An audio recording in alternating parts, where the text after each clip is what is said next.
Are you ready? Gaskin.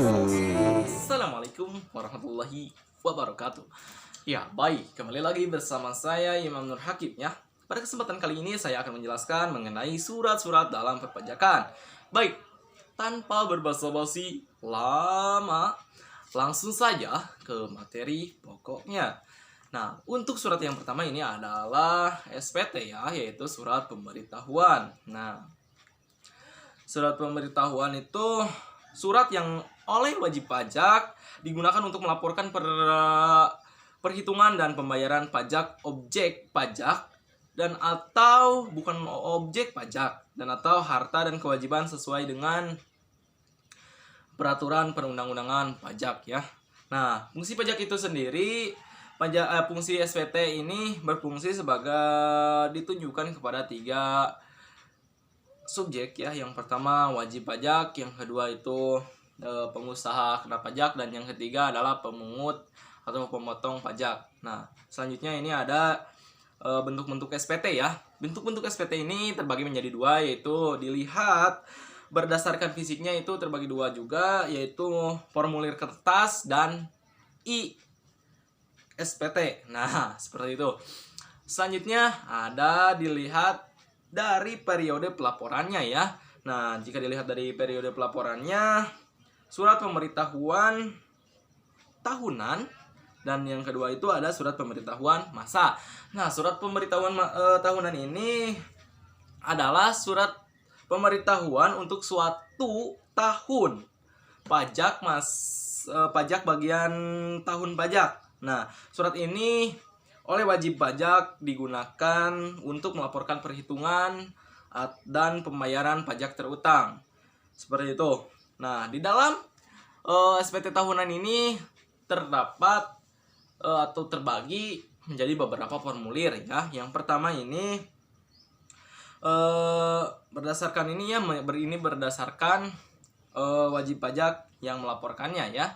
Nah, yang pertama itu ada SPT tahunan pajak penghasilan badan, itu terdapat pada formulir 1771. Nah, yang kedua ada SPT tahunan pajak penghasilan badan bagi wajib pajak yang diizinkan menyelenggarakan pembukuan dalam mata uang dolar Amerika Serikat, itu tertulis dalam 1771S.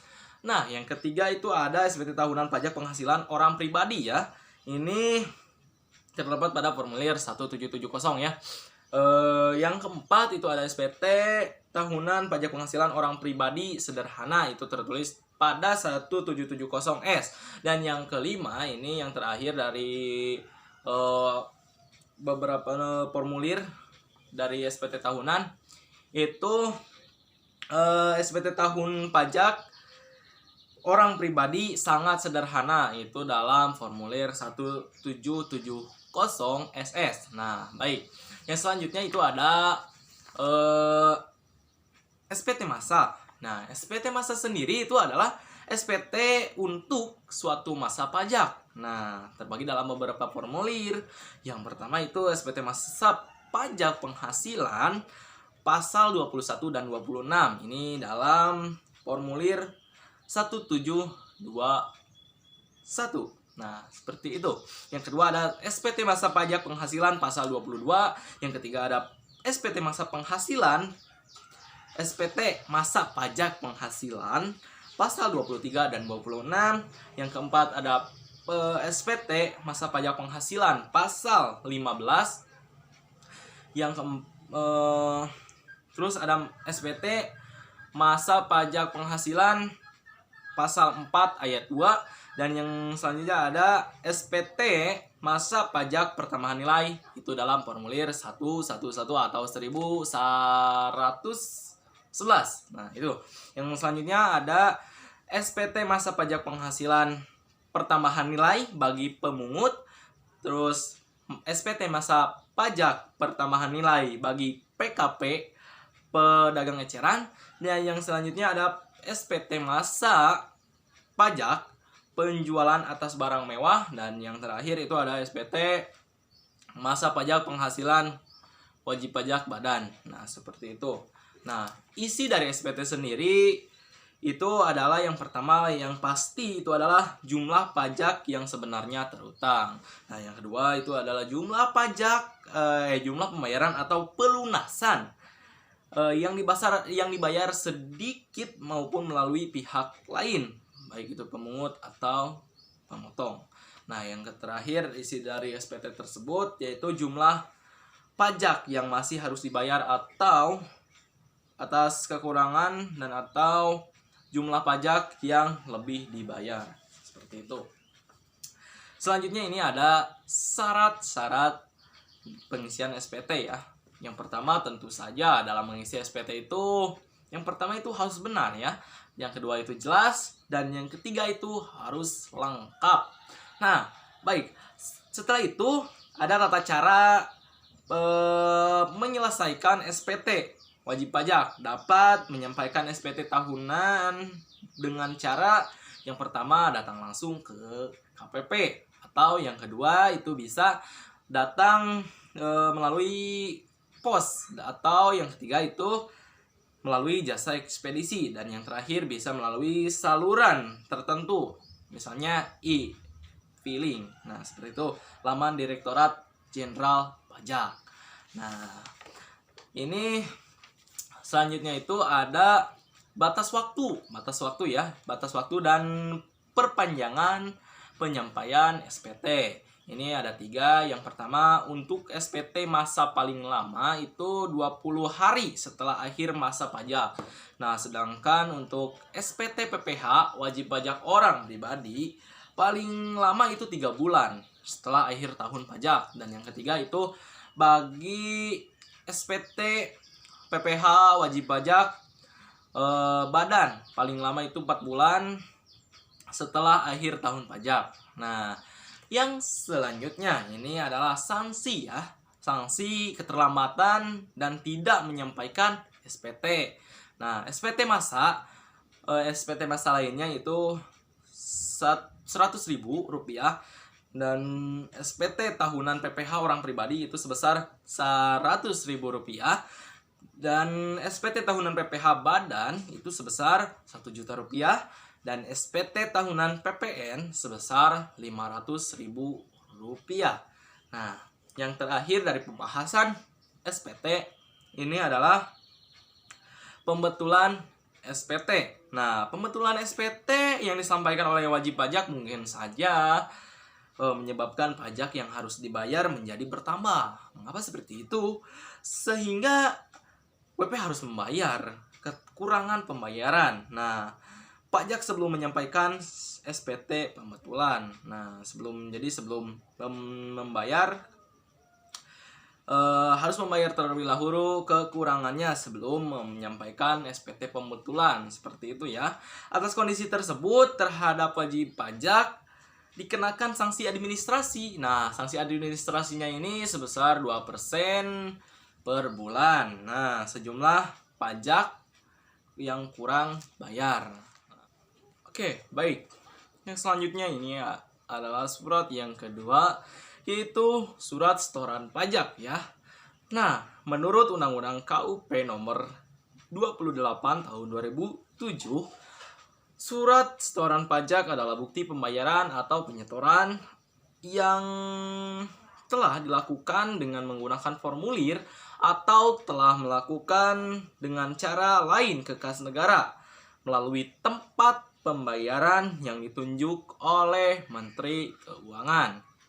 Nah, terdapat bentuk-bentuk SP ya. Ini dibagi menjadi 2 bentuknya. Yang pertama itu SPP standar dan yang kedua adalah SSP khusus. Nah, yang pertama ini SSP standar terdapat 5 lembar. Lembar ke-1 untuk arsip wajib pajak, lembar kedua untuk KPP melalui kantor pelayanan perbendaharaan negara atau KPPN, yang ketiga untuk dilaporkan ke untuk dilaporkan oleh wajib pajak ke KPP.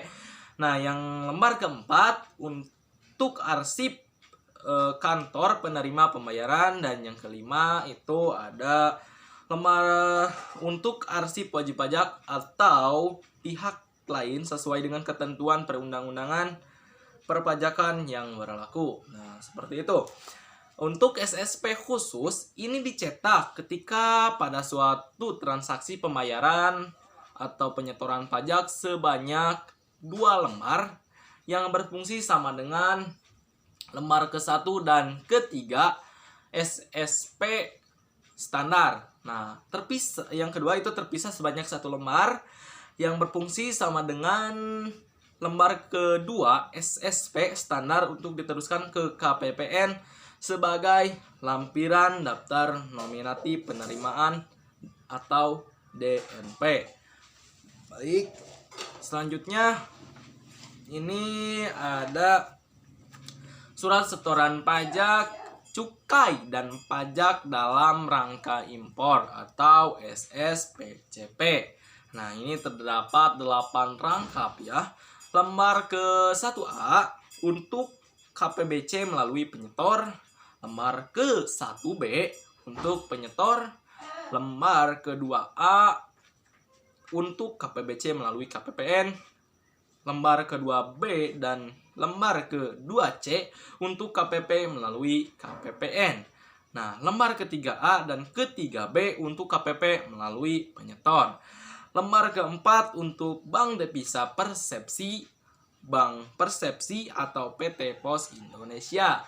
Nah, selanjutnya ini ada surat setoran cukai atau barang kena cukai dan PPN hasil tembakau buatan dalam negeri atau disingkat SSCP. Nah, ini terdapat 6 rangkap ya.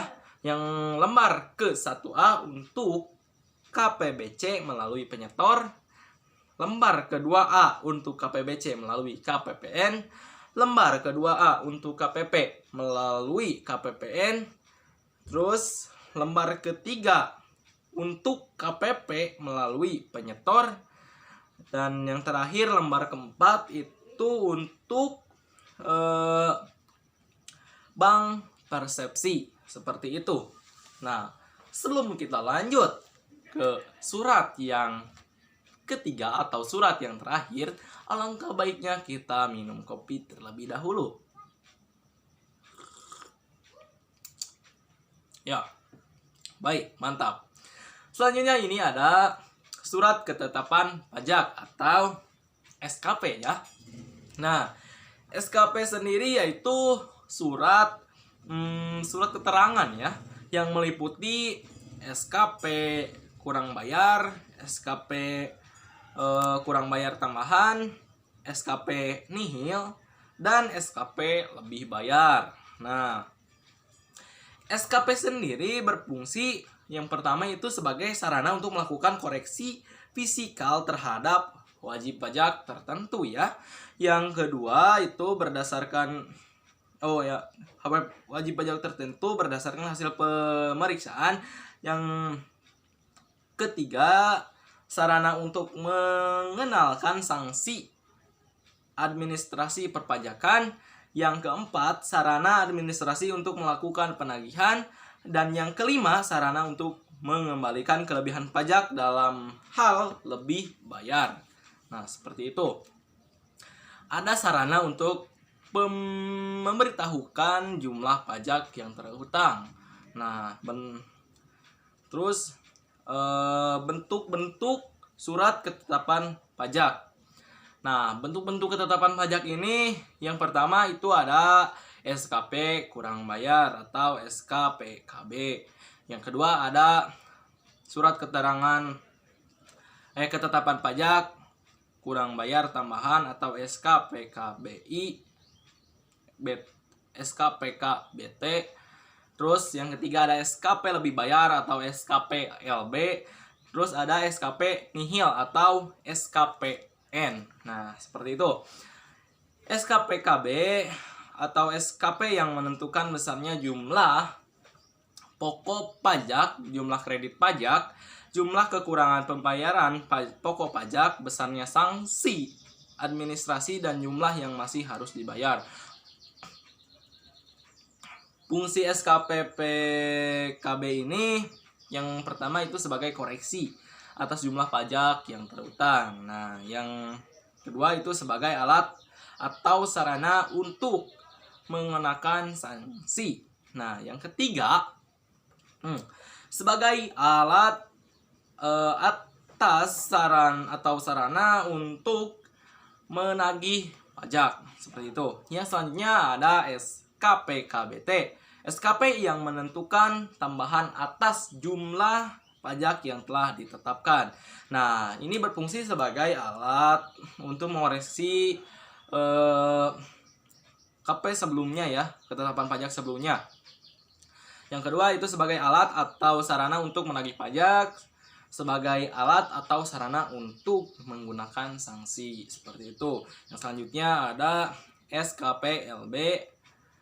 Itu adalah SKP atau surat ketetapan pajak yang menentukan jumlah kelebihan pembayaran pajak karena jumlah kredit pajak lebih besar daripada pajak yang terutang atau tidak seharusnya terutang. Fungsi dari SKPLB ini sebagai sarana atau alat untuk pengembalian kelebihan pembayaran pajak yang telah dilakukan oleh wajib pajak. Nah, untuk yang terakhir ini ada SKPN atau surat ketetapan pajak yang menentukan jumlah pajak sama besarnya dengan jumlah kredit pajak atau pajak tidak terutang dan tidak kredit pajak. Nah, fungsi SKPN ini sebagai alat pemberitahu kepada wajib pajak bahwa jumlah yang dibayarkan sama besarnya dengan jumlah yang terutang. Nah, mungkin itu yang dapat saya sampaikan ya dalam kesempatan kali ini mengenai surat-surat dalam perpajakan. Mohon maaf bila ada perkataan saya yang salah. Tolong koreksi. Terima kasih. Saya Imam Nur Hakim. Wassalamualaikum warahmatullahi wabarakatuh.